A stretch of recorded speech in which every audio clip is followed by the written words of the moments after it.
Corona संक्रमण की दूसरी लहर से जूझ रहे भारत की ओर अमेरिका, रूस, ब्रिटेन, फ्रांस, संयुक्त अरब अमीरात, सऊदी अरब समेत करीब 40 देशों ने मदद का जो हाथ बढ़ाया, वह संकट की गंभीरता को बयान करने के साथ ही विश्व समुदाय की चिंता को भी प्रकट कर रहा है।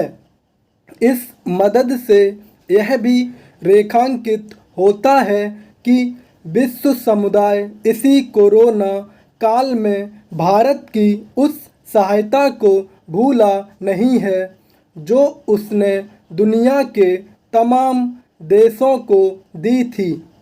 पहले कुछ दवाओं की आपूर्ति करके और फिर वैक्सीन भेजकर भारत ने 90 से अधिक देशों को वैक्सीन भेजी।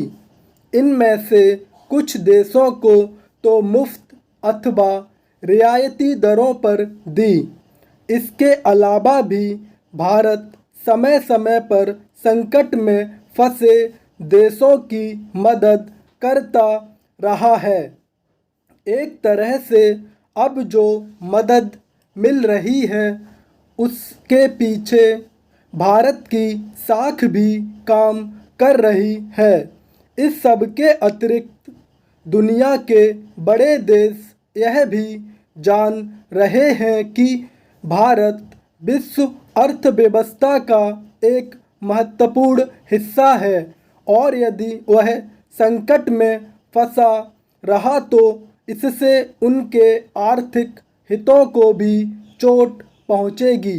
भारत एक अरसे से विश्व अर्थव्यवस्था को बल देने में केवल महती योगदान दे रहा है, बल्कि तमाम मुश्किलों के बाद भी इस संभावना से लैस है कि उसकी अर्थव्यवस्था सबसे तेजी से बढ़ेगी। संक्रमण की दूसरी लहर के बीच ही एशियाई विकास बैंक ने यह कहा कि चालू वित्त वर्ष में भारत की अर्थव्यवस्था 11% बढ़ने की संभावना है। यह सही है कि भारत को लंबे समय बाद विदेश से सहायता न लेने की अपनी नीति बदलनी पड़ी है, लेकिन हालात के हिसाब से फैसले लेना ही नीति संगत होता है।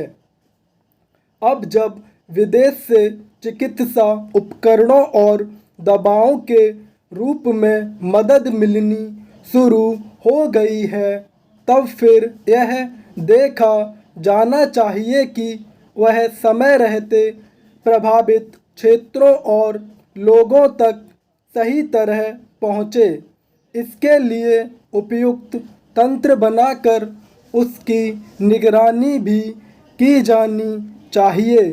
चूँकि 1 मई से 18 से 14 साल के आयु वर्ग के लोगों का टीकाकरण भी शुरू हो रहा है, इसलिए भारत की प्राथमिकता विदेश से ज़्यादा टीके हासिल करने की भी होनी चाहिए, क्योंकि कम समय में अधिक से अधिक लोगों का टीकाकरण करके ही मौजूदा संकट से उबरने के साथ ही संक्रमण की तीसरी लहर की आशंका को भी कम किया जा सकता है।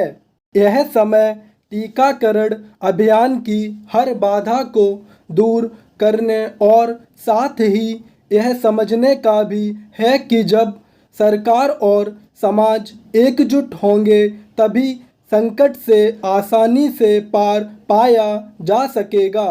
स्टॉप।